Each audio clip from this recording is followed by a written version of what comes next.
Hello student, स्वागत है हमारे YouTube channel Maxwell physics classes में। और आज की इस वीडियो में हम डिस्कस करेंगे मॉडल सेट 1 जो क्लास 11th का फिजिक्स का है।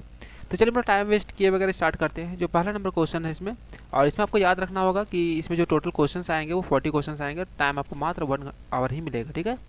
तो चलिए हम लोग टाइम वेस्ट किए वगैरह स्टार्ट करते हैं। पहला नंबर जो क्वेश्चन है इसमें, और हाँ, यदि आप चैनल पर नए हैं तो चैनल को सब्सक्राइब कर लें ताकि नेक्स्ट आने वाला वीडियो आपको मिल सके। और क्लास 12 का एक बार भरोसा नहीं तो आप वहाँ पर देख लेंगे कि जो भी हम इंपॉर्टेंट क्वेश्चन बताए थे सारा का सारा आपको एग्जाम में पूछा हुआ था, ठीक है। तो चलिए हम लोग, पहला क्वेश्चन बोलता है कि how many numbers of base SI units are there. तो आपको याद रखना होगा टोटल जो फंडामेंटल क्वांटिटी होता है वो 7 होता है, ठीक है। 7 आपको याद रखना होगा इसमें। देखिए इधर जो फर्स्ट होता है आपका वो मास होता है।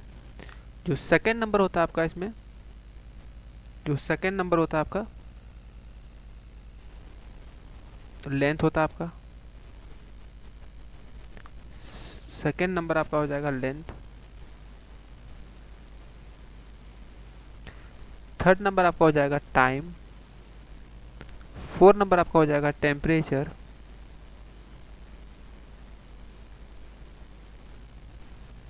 फिफ्थ नंबर आपका हो जाएगा इलेक्ट्रिक करंट। इससे क्वेश्चन कंफर्म रहेगा बच्चों, इसलिए एनी हाउ आपको सातों का सातों याद करना है किसी तरह भी। सिक्स नंबर होता है आपका amount of substance, amount of substance. और जो 7 नंबर होता है आपका ल्यूमिनस इंटेंसिटी, ल्यूमिनस इंटेंसिटी, ठीक है। देखिए मास का जो SI यूनिट होता है, सबका यूनिट याद कर लीजिएगा, कोई भी यूनिट आपका एग्जाम पूछ सकता है। मास का जो SI यूनिट था वो होता है आपका केजी। जो मास का जो SI यूनिट होता है वो होता है आपका केजी। इसी तरह आपसे पूछा जाएगा लेंथ का SI यूनिट क्या होता है, मीटर। टाइम का सेकेंड, टेम्परेचर का केल्विन, इलेक्ट्रिक करंट का एम्पियर, अमाउंट ऑफ सब्सटेंस का मोल, और ल्यूमिनस इंटेंसिटी का कैंडेला, ठीक है। तो इसका जो पहले काउंट कर लीजिए कि ये होता है SI यूनिट आपका, ठीक है। इसी को बोलते हैं बेस यूनिट। SI यूनिट इसी को क्या बोलते हैं हम लोग, बेस यूनिट, ठीक है। अब इसका डायमेंशनल सिंबल भी आपको याद रखना होता है। मास का डायमेंशनल सिंबल M होता है, लेंथ का L होता है, टाइम का यहाँ पर T होता है, और टेम्परेचर का, टाइम का एक्चुअली कॉल आ गया था, टाइम का T होता है, टेम्परेचर का K होता है, करंट का A होता है, मोल का तो MOL ही होगा, और ल्यूमिनस इंटेंसिटी का CD होगा, ठीक है। तो जो पहला का आंसर है वो आपका C नंबर हो जाएगा। टोटल फंडामेंटल यूनिट 7 होता है, ठीक है। इसके साथ साथ 2 यूनिट होता है, एक होता है सप्लीमेंट्री यूनिट बोलते हैं इसको। सॉलिड एंगल होता है, एक प्लेन एंगल होता है, इसको भी याद रखिएगा, ठीक है। सॉलिड एंगल और एक प्लेन एंगल, इसको भी याद कर लीजिएगा, ज़्यादा अच्छा रहेगा। सॉलिड एंगल का SI यूनिट और प्लेन एंगल का SI यूनिट, ये दोनों इंपॉर्टेंट है। सॉलिड एंगल का SI यूनिट होता है अस्टेरेडियन, ठीक है, याद रखिएगा, अस्टेरेडियन। और इसका होता है प्लेन एंगल का सिर्फ रेडियन होता है। चल ठीक है, क्वेश्चन नंबर 2 हम लोग देखते हैं कि 1 लाइट ईयर किसके बराबर होता है। तो याद रखिएगा 1 लाइट ईयर किसके बराबर होता है। तो 1 लाइट ईयर होता क्या है, 1 लाइट ईयर बोलते हैं द डिस्टेंस, जो दूरी तय होगा, द डिस्टेंस ट्रेवल्ड, मतलब तय किया गया, the distance travelled by light in 1 year, in 1 year. एक साल में लाइट कितना दूरी तय करेगा उसे बोलते हैं 1 लाइट ईयर, ठीक है। तो लाइट ईयर यूनिट होता है डिस्टेंस का। इसका वैल्यू कैसे निकालेंगे, 1 light year equal to distance का फॉर्मूला था speed into time, speed into time, ठीक है। स्पीड है 3 इंटू 10 का पावर 8, ये लाइट का स्पीड सबको पता होगा। टाइम आपको 1 ईयर लेना है, 1 साल। ये मीटर पर सेकंड में है ना, तो इसको टाइम को सेकंड में लाना होगा। तो इसको हम लोग सेकंड में लाने के लिए 1 साल में कितना सेकंड होता है ये लाने के लिए हम लोग पहले 1 साल में कितना दिन होता है वो पता कर लेंगे। 365 दिन होता है, इसको लिख सकते हैं 1 साल की जगह पे इतना लिख सकते हैं, ठीक है। अब इसको सेकंड में लाना है तो पहले हम एक दिन में कितना आवर होता है, तो 365 दिन में, एक दिन में 24 आवर होता है, 365 दिन में 365 इंटू 24 आवर हो गया। फिर 1 आवर में 3600 सेकंड होता है, तो इसको हम सॉल्व कर लेंगे यहाँ पर, ठीक है। इसको जब सॉल्व करेंगे तो आपका आएगा 9.46 इंटू 10 का पावर 15 मीटर। तो इसका सही उत्तर है डी नंबर 2 का, जो डी नंबर सही आंसर है। क्वेश्चन नंबर 3 क्या बोलता है, देखिए डायमेंशनल फार्मूला बहुत ही इंपॉर्टेंट है। पिछला बार प्रेशर का डायमेंशनल फॉर्मूला पूछा था, या एक बार स्ट्रेस का पूछा है, हर साल एक नया क्वेश्चन रहता है इसमें, ठीक है। तो इसके लिए निकालने के लिए आपको कुछ नहीं करना होता है, इसमें आपको सिंपली बन जाएगा, इसमें एक फॉर्मूला आपको याद रखना है, F equal to G m1 m2 bar square, G m1 m2 by R square, ठीक है। यहाँ से जी का मान निकाल लीजिए, तो ये हो जाएगा F R square divided m1 m2 हो जाएगा। चलिए फोर्स का डायमेंशन बताइए क्या होता है, M L T minus two होता है। डिस्टेंस का एल होगा तो आर का स्क्वायर तो एल स्क्वायर हो जाएगा यहाँ पर, m1 m2 प्रोडक्ट में है, ठीक है, तो m इंटू एम क्या हो जाएगा, एम स्क्वायर। अब इसे सॉल्व कीजिए, यहाँ m का पावर कुछ नहीं तो 1 है, ठीक है। अब इसे सॉल्व कीजिए, तो m का पावर 1 है, नीचे m का पावर 2 ऊपर चला जाएगा, तो m का पावर -1 हो जाएगा, ठीक है। l का पावर 1 l का पावर 2, इसको गुना करेंगे तो l का पावर 3 हो जाएगा। ये t का पावर -2 है, इसको छोड़ देंगे उसी तरह, तो इसका सही उत्तर है C number, m-1 l3 t-2। Question number 4 देखते हैं हम लोग। क्वेश्चन नंबर 4 क्या बोलता है, क्वेश्चन नंबर 4 बोलता है कि कोई पर्सन है, वो स्ट्रेट लाइन में मूव कर रहा है यूनिफॉर्म वेलोसिटी से v1 से for some time and with the uniform velocity v2 for next equal time, ठीक है। कोई पर्सन है, वो ट्रेवल किया a से गया b तक, यहाँ जितना समय लिया उतना ही समय यहाँ पर भी लिया, यहाँ का स्पीड था v1 और यहाँ का स्पीड था v2, ठीक है, b से c गया, तो ये एवरेज स्पीड पूछा है। तो एवरेज स्पीड का फॉर्मूला होता है टोटल डिस्प्लेसमेंट या total distance by total time, ठीक है, टोटल टाइम। तो यहाँ जो पहला डिस्टेंस तय किया वो s1 और दूसरा डिस्टेंस तय किया s2, तो जगह s1 प्लस s2 और टाइम हो जाएगा t1 प्लस t2। चलिए डिस्टेंस पर निकाल लीजिए, ये स्पीड दिया हुआ टाइम दिया हुआ, तो डिस्टेंस का फॉर्मूला था स्पीड इंटू टाइम, तो हो जाएगा v1 t, इसका डिस्टेंस हो जाएगा v2 t, यहाँ हो जाएगा t, दोनों का टाइम इक्वल था, ठीक है, दोनों में t कॉमन है, t कॉमन ले लेंगे तो यहाँ हो जाएगा v1 प्लस v2, नीचे हो जाएगा t plus t 2t, t से t कट गया, तो इसका जो आंसर हो जाएगा v1 प्लस v2 बाई 2, तो ये हो गया, ठीक है। याद रखिएगा ये कब लेना है, जब टाइम इक्वल रहेगा, ठीक है, टाइम क्या रहेगा, इक्वल रहेगा। लेकिन कभी कभी बोलता है डिस्टेंस इक्वल रहता है, ठीक है, डिस्टेंस जब इक्वल देगा तो यहाँ पर फॉर्मूला होता है v average equal to v1 two v1 v2 by v1 plus v2। तो ये दोनों फार्मूला इंपॉर्टेंट है, ये दोनों फार्मूला याद कर लीजिएगा, ठीक है। ये टाइम रहेगा तो ये फार्मूला हो जाएगा, इसका सही उत्तर है 4 का बी नंबर। क्वेश्चन नंबर 5 बोलता है at the top of trajectory of the particle the acceleration is, तो याद रखिएगा ये होता है आपका एक्स एक्सिस, ये आपका वाई एक्सिस, ठीक है। यहाँ से हम लोग क्या करेंगे, कोई वस्तु है, देखिए कोई वस्तु को हम प्रोजेक्ट कर रहे हैं, फेंक रहे हैं ऊपर की ओर, तो पहले ये ऊपर गया और फिर क्या होता है ये नीचे की ओर गिरता है, ठीक है। तो यहाँ टॉप पे जाने पर सिर्फ एक ही एक्सेलरेशन काम करता है, वो काम करता है g, ठीक है। ये वेलोसिटी इधर चला जाएगा, हॉरिजॉन्टल कंपोनेंट वेलोसिटी। तो यहाँ पर जो वैल्यू, इसका आंसर हो जाएगा 5 का डी नंबर। कभी कभी पूछता है कि टॉप पॉइंट पे जाने के बाद दोनों के बीच एंगल कितना होता है, थीटा का मान कितना होता है, 90 डिग्री। इसका जो आकार होता है इसको बोलते हैं ट्रेजेक्ट्री, इसका आकार जो होता है पाराबोलिक होता है, पाराबोलिक, ठीक है। ट्रेजेक्ट्री क्या होता है, ट्रेजेक्ट्री क्या होता है, तो ट्रेजेक्ट्री कुछ नहीं है, पाथ होता रास्ता होता है ऑफ प्रोजेक्टाइल। अब बोलिएगा सर प्रोजेक्टाइल क्या होता है, नया नया टर्म आ रहा है, तो पढ़ोगे नहीं तो यही होगा, बट कोई बात नहीं, बताने के लिए आए हैं। प्रोजेक्टाइल क्या होता है, कोई भी चीज़ को हम हवा में उछाल दें, जितना देर वो हवा में रहेगा उसमें क्या बोलेंगे, प्रोजेक्टाइल। जैसे कोई क्रिकेट बॉल है, हाँ, कोई बॉल को आप हवा में उछाल दिए तो उसमें क्या बोलेंगे, प्रोजेक्टाइल। उसका जो रास्ता तय होगा उसे क्या बोलेंगे, ट्रेजेक्ट्री। इसका जो आकार होगा कैसा होता है, पाराबोलिक। क्वेश्चन नंबर 6 देखिए क्या बोलता है कि जो डायरेक्शन होगा एंगुलर वेलोसिटी किधर होगा, तो याद रखिएगा एक्सिस ऑफ रोटेशन के लोग, ठीक है। अभी बताया कि जो ट्रेजेक्ट्री होगा, जो रास्ता होगा प्रोजेक्टाइल का, वो कैसा होगा, तो याद रखिएगा पाराबोला। क्वेश्चन नंबर 8 देखिए क्या बोलता है, इसमें क्वेश्चन नंबर 8 बोलता है कि the minimum number of unequal vector. मान लो कोई एग्जांपल देखते हैं, ठीक है, कोई एक बॉक्स है, इधर फोर्स लगा रहे हैं हम, मान लेते हैं 5 न्यूटन, ठीक है, इधर फोर्स लगा रहे हैं 2 न्यूटन, दोनों का मान तो अनइक्वल है, ये दोनों तो अनइक्वल है, मतलब अनइक्वल मतलब बराबर तो नहीं है, तो रिजल्टेंट निकालिए। तो F का मान हो जाएगा F1 माइनस F2, तो क्या 0 आएगा, नहीं, इसका आंसर कितना आ जाएगा, 3 न्यूटन आ जाएगा। अब हम इधर भी लगा दिए 3 न्यूटन एक और फोर्स, F3 का मान 3 न्यूटन ले लिए। अब क्या आप टोटल फोर्स निकालो इसमें, तो कितना आ जाएगा, F1 माइनस ये दोनों ऐड हो जाएगा F2 प्लस F3, तो ये हो जाएगा 5 माइनस 2 प्लस 3, तो हो जाएगा 5 माइनस 5 इक्वल टू 0। तो कम से कम 3 चाहिए, तो इसका सही उत्तर हो जाएगा 3 नंबर। 3 वेक्टर रहेगा तब तो ये 0 आ सकता है। क्वेश्चन नंबर 9 देखते हैं हम लोग। 9 नंबर क्या बोलता है कि जो फ्रिक्शनल फोर्स होता है, कोई बॉडी रेस्ट में है, देखिए कोई बॉक्स है, इधर जो एक्सटर्नल फोर्स आप लगा रहे हो उसको कैपिटल एफ से दिखा रहे हैं, ये कैपिटल एफ हो गया, ठीक है। और इसमें एक फोर्स हम इधर ले रहे हैं, इसको हम बोल रहे हैं फ्रिक्शनल फोर्स, फ्रिक्शनल फोर्स जिसको मतलब स्मॉल एफ से दिखा रहे हैं, ठीक है। अब देखिए बच्चों होता क्या है कि यदि हम एक्सटर्नल फोर्स लगाए ही नहीं, हम बाहर से कोई फोर्स नहीं लगाए, तो क्या फ्रिक्शनल फोर्स काम करेगा? नहीं। तो इसका जो सही आंसर है 0 नंबर। जितना फोर्स हम लगाएंगे एक्सटर्नल फोर्स उतना ही फ्रिक्शनल फोर्स आता है, याद रखिएगा, ठीक है। क्वेश्चन नंबर 10 देखते हैं। 10 नंबर क्या बोलता है इसमें? क्वेश्चन नंबर 10 बोलता है इसमें कि दो बॉडी है, एक का मास है 4 kg, एक का मास है 5 kg, और दोनों में फोर्स का मान सेम है। एक्सेलरेशन जो कि लाइटर बॉडी का वो 2 मीटर पर सेकंड स्क्वायर है, तो हैवियर बॉडी का क्या होगा?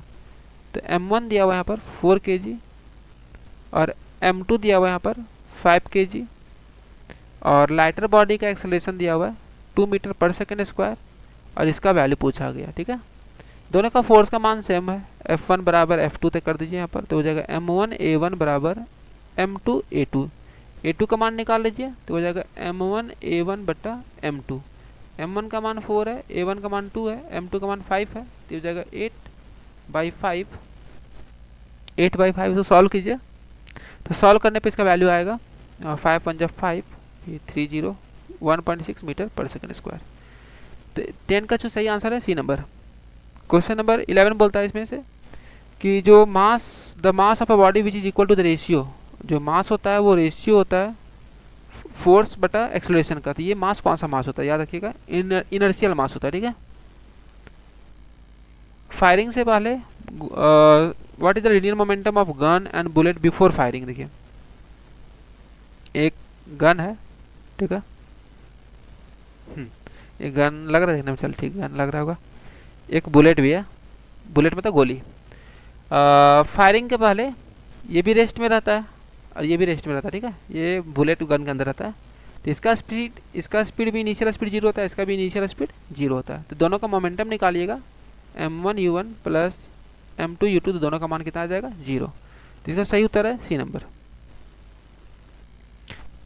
एक्शन एंड रिएक्शन जो होता है, याद रखिएगा, जब दो बॉडी है, कोई बॉडी ए है, ये बॉडी बी से टकरा गया, ठीक है, तो ए धक्का देता है बी को, मान लेते हैं राइट साइड, तो बी धक्का दिया ए को किधर? Left side. ये जो दोनों फोर्स लगाता है, ए लगाया बी पे और जो बी लगाया ए पे, वो दोनों का जो वैल्यू होता है वो इक्वल होता है, डायरेक्शन दोनों का उल्टा होता है। ये दोनों एक दूसरे पे अलग अलग बॉडी में फोर्स लगाता है, ठीक है। तो इसका जो सही आंसर हो जाएगा एक्ट ऑन 2 डिफरेंट डायरेक्शन, क्योंकि सेम बॉडी पे काम नहीं करता, सेम डायरेक्शन नहीं होता, ठीक है। 14 नंबर क्वेश्चन बोलता है कि कोई 100 kg का कोई बॉडी है जो कितना मीटर हाइट पे रखा गया है? 10 मीटर हाइट पे रखा गया, ठीक है। तो इसमें कौन सा एनर्जी बताओ अभी? पोटेंशियल एनर्जी है। पोटेंशियल एनर्जी फॉर्मूला क्या जाएगा? mg है। जब ये गिरेगा तो कौन सा एनर्जी में बदलेगा? काइनेटिक एनर्जी में। Law of conservation of energy क्या बोलता है कि जितना मेरा पोटेंशियल एनर्जी होगा उतना ही मेरा काइनेटिक एनर्जी होगा। तो इसका पोटेंशियल एनर्जी निकाल दीजिए। m का मान तो 100 हो गया, g का मान तो 9.8 हो गया, h का मान कितना हो गया? 10 हो गया। इसको सॉल्व कीजिए, पॉइंट हटा दीजिएगा, ये 0 0 कट जाएगा, तो आ जाएगा 9800 जूल। तो काइनेटिक एनर्जी का जो वैल्यू हो जाएगा कितना इंक्रीज करेगा? तो 9800 जूल, क्योंकि मेरा पोटेंशियल एनर्जी बदलेगा किसमें? काइनेटिक एनर्जी में। तो 14 का आंसर होगा ए नंबर। इसे बोला कौन? नॉन कंजर्वेटिव फोर्स है। नॉन कंजर्वेटिव फोर्स किसको बोलते हैं? जिसमें जो वर्क होता है वो पाथ इंडिपेंडेंट होता है। सॉरी, नॉन कंजर्वेटिव बोला ना, नॉन कंजर्वेटिव में पाथ डिपेंडेंट होता है, याद रखिएगा। एक्चुअली पाथ डिपेंडेंट, ठीक है। और कंजर्वेटिव में क्या होता है? कंजर्वेटिव फोर्स में जो वर्क होता है वो path independent. Path independent, dependent का मतलब आपको समझ में आ रहा होगा। इंडिपेंडेंट मतलब जो पाथ पे डिपेंड नहीं करता है, डिपेंडेंट मतलब जो पाथ पे डिपेंड करता है। तो जो फोर्स फ्रिक्शनल होता है उसमें जो वर्क होगा पाथ पे डिपेंड करेगा। 16 नंबर क्वेश्चन क्या बोलता है कि किसी भी बॉडी पे फोर्स 50 न्यूटन का फोर्स लग रहा है और बॉडी को 10 मीटर डिस्प्लेस कर रहा है, लेकिन वहाँ पर कंडीशन डाल दिया कि 60 डिग्री लगा रहा है एंगल। तो वर्क का फॉर्मूला क्या होता है बच्चों, याद रखिए। वर्क का फॉर्मूला होता है W equal to F S cos theta. F का वैल्यू दिया हुआ है 50 न्यूटन, एस का मान दिया हुआ है 10 मीटर, 10 हो गया, और कॉस थीटा यहाँ पर 60 डिग्री होगा, ठीक है। कॉस 60 का मान आपको पता होगा 2 होता है 1/2 ना, ये 5 हो जाएगा, ये आपका आ जाएगा 250 जूल। इसका सही उत्तर होगा डी नंबर, ठीक है। 17 नंबर बोलता है इसमें कि एक नर्तकी है, वो डांसर है, तो इसमें से कौन सा नियम, तो वो जो डांसर है वो रोटेट कर रही होती है वहाँ पर, तो ये कंजर्वेशन ऑफ एंगुलर मोमेंटम पे वेस्ट होगा, ठीक है। The moment of inertia, moment of inertia का फॉर्मूला पता है बच्चों, एम आर स्क्वायर होता है। तो ये मास पे डिपेंड करता है, एक्सिस ऑफ रोटेशन पे डिपेंड करता है, दूरी पे डिपेंड करता है। तो ये इस पे डिपेंड करेगा, इस पे भी डिपेंड करेगा, इस पे भी डिपेंड करेगा। इसका सही उत्तर होगा सी नंबर, इस पे डिपेंड नहीं करेगा। तो इसका सही उत्तर होगा 18 का सी नंबर। 19 नंबर क्वेश्चन बोलता है इसमें कि जो टॉर्क है, टॉर्क टॉर्क इसको बोलते हैं घूर्णन बल। एक तरह का ये भी बल ही होता है। दो तरह का मोशन होता है ना बच्चा, एक होता है आपका रोटेशनल मोशन, रोटेशनल होता है, और एक होता है आपका लीनियर मोशन। नहीं, एक रोटेशनल होता है, एक लीनियर होता है। रोटेशनल में आपका टॉर्क काम करता है, और लीनियर में कौन काम करता है बच्चों, फोर्स काम करता है। तो एनालॉग कौन हुआ, एनालॉग उसके जैसा कौन काम कर रहा है, रोटेशनल का मतलब कि torque acting on a body the rotational analog of किसका, फोर्स का। तो 19 का जो सही आंसर होगा बी नंबर। क्वेश्चन नंबर 20 बोलता है जी का मान कहाँ पर शून्य होगा। तो याद रखिएगा बच्चों यहाँ पर कि ये आपका अर्थ हो गया। अर्थ पे जो जी का मान होता है वो सरफेस पे मैक्सिमम होता है, ठीक है। ऊपर जाने पे भी जी का वैल्यू डिक्रीज करता है, नीचे जाने पे भी जी का वैल्यू डिक्रीज करता है, डिक्रीज करा मतलब घटता है। सेंटर पे जाने के बाद जो स्मॉल जी का वैल्यू होता है 0। तो यहाँ पर जो सही आंसर होगा इसका, the depth equal to half of the diameter, जैसे पूरा डायमीटर का जब आधा रहेगा ये सेंटर मिल जाएगा, ठीक है। तो 20 का जो सही उत्तर है बी नंबर होगा। 21 नंबर क्वेश्चन बोलता है the gravitational potential energy will be maximum. तो इसका जो सही आंसर होगा सी नंबर, इन्फिनिटी पे जाएगा, ठीक है। 22 नंबर बोलता है कि जो टाइम पीरियड अर्थ होगा, अर्थ का वो सर्कुलर ऑर्बिट वो इंडिपेंडेंट किस पे होगा। तो याद रखिएगा टी का जो स्क्वायर होता है वो क्यूब होता है सेमी मेजर एक्सिस का, ठीक है। तो किस पे डिपेंड नहीं करता है, ये इंडिपेंडेंट होता है, मास पे डिपेंड नहीं करता, ठीक है, रेडियस पे डिपेंड करता है। 23 नंबर क्वेश्चन बोलता है एनर्जी स्टोर का फॉर्मूला याद कर लीजिएगा आप लोग, बहुत इंपॉर्टेंट है ये, half into stress into strain, ये याद रखिएगा, ठीक है। अब यहाँ पर जो भी ऑप्शन देगा यहाँ पर स्ट्रेन के टर्म में तो नहीं, वाई के टर्म में। तो यंग्स मॉडुलस का फॉर्मूला होता है स्ट्रेस बटा स्ट्रेन, स्ट्रेस बटा स्ट्रेन। अब यहाँ से स्ट्रेन निकाल लीजिए आप, तो स्ट्रेन का फॉर्मूला हो गया स्ट्रेस बाई वाई, और यहाँ वैल्यू पुट कर दो। तो यू का मान निकल गया 1/2 इंटू स्ट्रेस बटा वाई, स्ट्रेस बटा वाई। तो यू का वैल्यू हो गया 1/2, स्ट्रेस का स्क्वायर हो गया यहाँ पर, और डिवाइडेड में वाई, ठीक है। तो इसका सही उत्तर हो गया बी नंबर।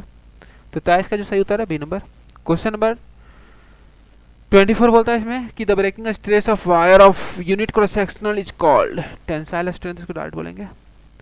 25 नंबर याद रखिएगा कि विस्कोसिटी जो होता है गैस के केस में और लिक्विड के केस में दोनों रिवर्स होता है, ठीक है, याद रखिएगा। यहाँ बात हो रहा है टेम्परेचर का। यदि टेम्परेचर हम इंक्रीज कर रहे हैं, टेम्परेचर हम इंक्रीज कर रहे हैं तो गैस में ये डिक्रीज होता है, सॉरी उल्टा हो गया, गैस में इंक्रीज करेगा लेकिन लिक्विड में क्या करेगा, डिक्रीज करेगा विस्कोसिटी, ठीक है। टेम्परेचर यदि डिक्रीज कर रहा है तो इसका रिवर्स हो जाएगा, ये डिक्रीज कर जाएगा और ये आपका इंक्रीज कर जाएगा। तो यहाँ ऑप्शन मिला लीजिए आप। बोलता है कि विस्कोसिटी जो होगा लिक्विड में डिक्रीज करेगा with increase in temperature, liquid का डिक्रीज करेगा जब टेम्परेचर इंक्रीज करेगा। हाँ, तो इसका सही उत्तर है डी नंबर। याद रखिएगा गैस में और लिक्विड में दोनों का रिवर्स होता है, ठीक है बच्चों। टेम्परेचर बढ़ाएंगे तो गैस के केस में विस्कोसिटी बढ़ता है, लेकिन लिक्विड केस में घटता है। टेम्परेचर जब घटाएंगे तो गैस का विस्कोसिटी घटता है और लिक्विड का बढ़ता है। 26 नंबर क्वेश्चन देखिए यहाँ पर, water can rise up to height h। यहाँ पर हाइट का फॉर्मूला होता है, याद रखिएगा, 2t cos थीटा बटा रो जी आर। यहाँ बोलता है कि मान लेते हैं कोई भी कंटेनर में कैपिलरी ट्यूब को हम डालें, एक कोई कैपिलरी ट्यूब है, इसमें लिक्विड यहाँ h हाइट तक राइज कर गया, ठीक है, ये लिक्विड यहाँ तक राइज कर गया, ये था आपका। इसे बोलता है इसका आधा पाइप को कट कर दें तो क्या यहाँ लिक्विड फ्लो करेगा, बाहर निकलेगा? नहीं, क्योंकि बहुत सारा फैक्टर है जिसपे ये राइज डिपेंड करता है। तो इसका जो आंसर होगा ऊपर से नहीं बहेगा।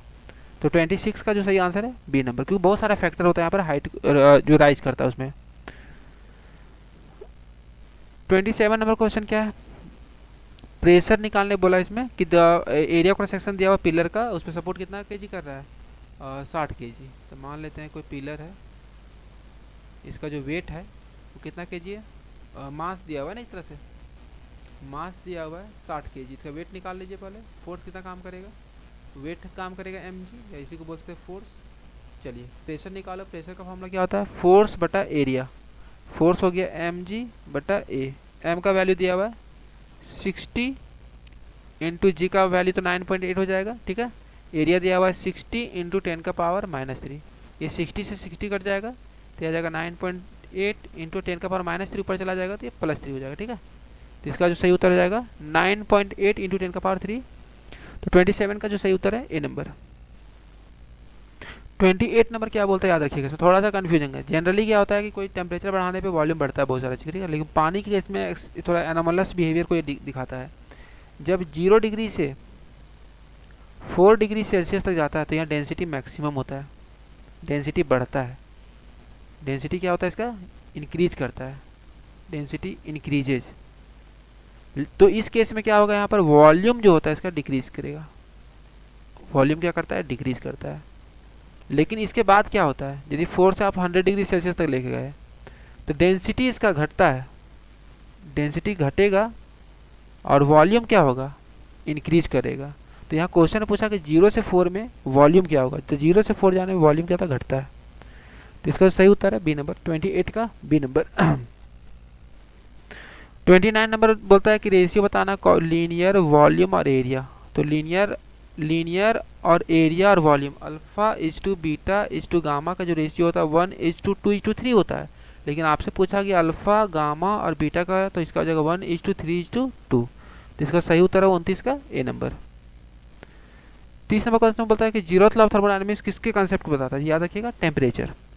और ये तो फॉर्मूला याद होगा, मेयर्स फार्मूला किसको बोलते हैं, Cp minus Cv equal to R. Cp minus Cv equal to R, इसको बोलते हैं molar specific heat capacity. Molar term याद रखिएगा बच्चों, specific heat capacity at constant pressure, ठीक है। और Cv को बोलते हैं, सब चीज़ सेम रहेगा, at constant volume, at constant volume. तो Cp बड़ा होता है हमेशा Cv से, याद रखिएगा। Cp जो होता है बड़ा होता है किससे, Cv से। जो दोनों का डिफरेंस कीजिएगा तो ये R आता है मोलर गैस कांस्टेंट के बराबर। 32 नंबर क्वेश्चन बोलता है कि इसमें फर्स्ट लॉ ऑफ थर्मोडायनामिक्स क्या है। तो फर्स्ट लॉ ऑफ थर्मोडायनामिक्स याद रखिएगा, जब किसी सिस्टम को हीट देंगे वहाँ दो काम होता है, उसका एनर्जी कुछ बढ़ता है और साथ ही साथ कुछ वर्क होता है। जैसे को मान लो कोई पिस्टन है, देखिए यहाँ पर कोई सिलेंडर है, इसमें एक पिस्टन लगा हुआ है। पिस्टन बोलते हैं जो आसानी से ऊपर नीचे हो सके, ये वाला प्लेट टाइप का रहता है ये, ठीक है, ये वाला पार्ट। जब इसको गर्म कीजिएगा, ये जो हीट देंगे तो दो काम होगा, पिस्टन ऊपर की ओर शिफ्ट होगा, मतलब कुछ वर्क हो रहा है यहाँ पर, और साथ ही साथ इसका टेम्परेचर इंक्रीज करेगा, तो कुछ इसका इंटरनल एनर्जी बढ़ेगा। ये फॉर्मूला याद रखिएगा कि जब कोई किसी को हीट देंगे तो दो काम होगा, इंटरनल एनर्जी बढ़ेगा, कुछ वर्क होगा। तो इसका जो सही उत्तर हो जाएगा, और वर्क का जो फॉर्मूला होता है यहाँ पर pressure into change in volume, pressure into change in volume. तो इसका सही उत्तर है ए नंबर, 32 का ए नंबर। एवरेज काइनेटिक एनर्जी जो होता है वो डायरेक्टली प्रोपोर्शनल होता है किसका, टेम्परेचर का। तो इसका जो सही आंसर हो जाएगा 33 का बी नंबर। जितना टेम्परेचर बढ़ाएंगे उस मॉलिक्यूल का उतना स्पीड बढ़ेगा और उसका काइनेटिक एनर्जी बढ़ेगा, ठीक है। बोलता है आइडियल गैस आइडियल गैस होने के लिए क्या होना चाहिए कि जो दो मॉलिक्यूल्स होते हैं, ठीक है, इसके बीच इंटरेक्शन कम होना चाहिए। इंटरेक्शन जो होगा, इसके बीच जो लगाव होगा वो कम होना चाहिए। इंटरेक्शन मतलब लगाव, ठीक है, ये लगाव कम होना चाहिए इसके बीच। देखिए, इसके बीच लगाव कम होना चाहिए। लगाव कब होगा? जब ये दूर जाएगा। दूर जाने के लिए प्रेशर क्या होना चाहिए बताइए? प्रेशर लो होना चाहिए और टेम्परेचर क्या होना चाहिए? हाई। जब टेम्परेचर हाई रहेगा तो काफ़ी दूर दूर रहेगा ये। प्रेशर लो और टेम्परेचर हाई होना चाहिए। इसका सही उत्तर है 34 का बी नंबर। 35 नंबर क्वेश्चन बोलता है इसमें से कौन सा सिंपल हार्मोनिक मोशन को दिखाता है? तो याद रखिएगा, जितना भी साइन का टर्म हो गया, जैसे साइन थीटा हो गया, कॉस थीटा हो गया, या फिर sine omega T, cos omega T, ये सारे जो फंक्शन होते हैं वो पीरियोडिक फंक्शन होते हैं, ठीक है, याद रखिएगा। कोई एक बच्चा है तो वो अपना बैठा हुआ था पोजीशन पे झूला पे, वो खड़ा हो गया तो क्या होगा टाइम पीरियड? तो टी का जो फॉर्मूला होता है 2π√L/g, ठीक है।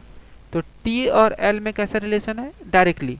जब वो बच्चा झूले पे बैठा हुआ था तो इससे कंपैरिजन में से लेंथ ज़्यादा था, लेकिन वही बच्चा जब झूले पे खड़ा हो गया तो उसका जो एवरेज लेंथ देखेंगे यहाँ पर, इस केस में वो इसका लेंथ घट गया, झूले का जो लेंथ था। जब झूले का लेंथ घट जाएगा तो टाइम पीरियड भी घट जाएगा। इसका आंसर हो जाएगा बी नंबर। 36 का सही उत्तर होगा बी नंबर। 37 नंबर क्वेश्चन क्या बोलता है कि एक स्प्रिंग है, स्प्रिंग को 2 किलोमीटर खींचा गया जिसका पोटेंशियल आया भी। इसी स्प्रिंग को खींच देंगे 10 किलोमीटर तो यहाँ पर पोटेंशियल कितना आएगा? चलिए, पोटेंशियल एनर्जी का फॉर्मूला होता है हाफ के एक्स स्क्वायर। तो यहाँ पर x1 ले लिए, इसका एनर्जी को u1 ले लिए। सेकंड वाले के लिए कांस्टेंट स्प्रिंग वही है, यहाँ पर डिस्प्लेसमेंट को x2 ले लिए। दोनों को डिवाइड कर दिए u1 बटा u2, तो ये हो गया x1 बटा x2 का होल स्क्वायर। अब ये दोनों टर्म कट जाएगा, ठीक है, जब दोनों को डिवाइड करेंगे तो, ठीक है, याद रखिएगा यहाँ पर। अब चलिए वैल्यू पुट कीजिए, u1 बटा u2, x1 का मान 2 था और x2 कितना था? 10। इसको कट कीजिए, इसका होल स्क्वायर हो जाएगा। ये 1/5 का होल स्क्वायर हो जाएगा, होल स्क्वायर। तो ये हो जाएगा u1/u2 इक्वल टू 1/25। तो यहाँ से जो u2 का मान आया वो 25 टाइम्स u1 का मान आया। u1 कितना माने थे हम लोग? भी। इसका जो सही आंसर हो गया 25 भी। क्वेश्चन नंबर 38 क्या बोलता है कि दो फेनोमेनन होगा, साउंड का प्रोपगेशन को कैसा होगा? तो याद रखिएगा एडियाबैटिक। 39 नंबर में इसमें बोलता है कि रेशियो कितना होगा? तो इसमें रेशियो याद रखना 1:2:3। 39 का सी नंबर।